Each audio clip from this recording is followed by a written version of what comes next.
만두는 약속 시간에 조금 늦게 도착했습니다. 근데 얘 어디 가? 그냥 밥 먹기로 한 건데 왜 군장을 싸질머지고 왔어?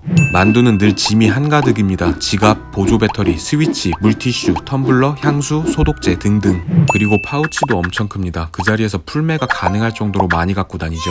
이런 친구들 주변에 진짜 한두 명씩은 꼭 있죠. 매번 바리바리 짐을 싸들고 다녀서 보부상 같은 친구들. 여러분, 근데 진짜 보부상들은 짐을 얼마나 많이 갖고 다녔을까요? 조선시대 보부상에 대한 교양만도 시작합니다. 보부상은 보찜 장수인 보상과 등찜 장수인 부상이 합쳐진 말입니다. 짐을 싸고 돌아다니면서 장사를 하는 사람들을 일컫는데요. 삼국시대 이전부터 존재했다는 설이 있지만 활발한 활동 기록이 남은 건 조선시대 때부터입니다. 이 기록에서 좀 더 먼저 발견되는 건 등찜 장수인 부상 쪽인데요. 지게로 등에 짐을 짊어지고 다녔던 부상들은 주로 생활용품을 팔았습니다. 톡이나 식기, 수납용품부터 콩이나 소금 같은 요리에 쓰이는 재료가 부상들의 주요 품목인데요. 이렇게 특수 제작한 지게에다가 물건들을 산더미처럼 올리고 다녔죠. 그릇이나 항아리는 몇 개만 올려놔도 20kg이 넘습니다. 근데 이걸 메고 걸어 다녔다는 거죠. FM대로 싼 완전 군장을 메고 전국을 걸어 다니면서 장사했다는 겁니다. 반면 부상 다음에 등장한 보찜 장수, 보상들의 짐은 상대적으로 가벼운 편이었는데요. 짊어진 보자기는 이렇게 멋진 슬링백처럼 연출할 수도 있었죠. 이들은 생필품보다 가격이 비싼 장신구 혹은 금이나 은 같은 세공품과 귀중품을 주로 팔았습니다. 곳곳에서 열리는 오일장을 찾아 전국을 다녔죠. 18세기 기준으로 조선 팔도에는 1000개 이상의 오일장이 열렸고 각자 물건을 팔기 위해 하루 평균 3-40리 정도를 걸어 다녔다고 합니다. 10리가 대략 4km 정도니까요. 하루에 12에서 16km를 걸어 다녔다고 보시면 됩니다. 여행 가서 하루에 2만 보만 걸어도 발이 찢어질 것 같잖아요. 그게 대략 10km 내외라고 하네요. 보부상들은 기본적으로 다들 가난했습니다. 조선시대는 주로 농사를 짓고 살았지만 농사 지을 땅마저 없던 사람들이 최후의 선택지로 떠돌이 장사꾼이 되는 거였죠. 농사를 기본으로 여기고 상업을 천대했던 시대라 이들은 열심히 일을 해도 사람들에게 인정받지 못하는 분위기였습니다. 무시받아서 서럽고 짐도 무거운데 몇만 보씩 걸어다니느라 개빡세지만 어쩔 수 없죠. 먹고 살아야 하니까. 더러워도 참고 계속 출근하는 게 아주 요즘 직장인이랑 똑 닮았습니다.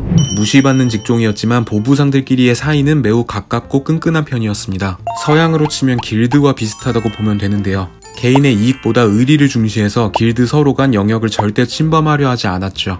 뉴비가 들어오면 장사의 기본과 노하우를 전수하는 교육 시스템도 존재했고 동료가 사망하면 서로 장례도 치러주고 부조도 했다고 합니다. 업계가 좁은 편이라 부정행위가 소문나면 그냥 보부상 길드에서 아웃이었죠. 보부상들이 각자의 길드를 알아보고 표식으로 갖고 다녔던 채장이라는 증명서가 있습니다. 이들은 자기소개를 할 때 이 채장을 내밀었다고 하는데요. 채장에는 보부상임을 증명하는 내용과 소속 길드 등이 써 있었고 인장이 찍혀 있었습니다. 아니 그 인장 말고. 또 장에서 우연히 다른 보부상을 만나서 친해져도 각자 스케줄 때문에 금방 헤어질 수밖에 없었는데요. 이럴 때는 우정의 증표로 각자 저고리를 바꿔 입는 풍습이 있었다고 하죠. 그래서 보부상들은 저고리의 핏이 들쑥날쑥했다고 합니다.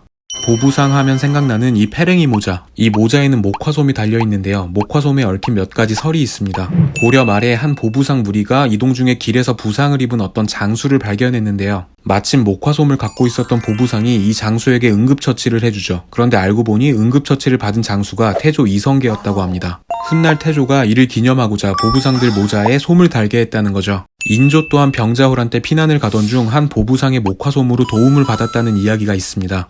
이런 사례들 외에도 보부상들은 나라가 위험에 처했을 때 군과 협력해 맞서 싸웠다는 기록이 꽤 많이 남아있는데요. 역시 길드원다운 의리의 사나이들이었던 겁니다. 실제로 이들의 헌신을 나라에서도 서서히 인정해서 소금이나 철, 토기와 목기 등의 품목은 보부상 독점 판매 혜택을 주기도 했죠. 기록에 따르면 19세기 말 전국의 보부상 수는 25만 명으로 추산됩니다. 저희 교양만두 구독자 수랑 비슷한데요. 시대가 바뀌면서 길도 뚫리고 교통수단이 생기면서 도보로 걸어다니는 보부상들은 점점 사라졌고 변화에 발맞춰 수레나 우마차를 마련해서 장사를 했던 사람들이 거상으로 성장했죠. 여러분, 회사 생활이 거지 같을 때 그냥 때려치고 장사나 할까? 이런 생각 많이 하시죠? 성공한 사장님들 인터뷰 보면 나도 진짜 금방 성공할 수 있을 것 같은데 성실하게 회사 다니는 것만으로도 여러분 진짜 대단한 겁니다. 직장인들 모두 힘내세요. 교양만두였습니다.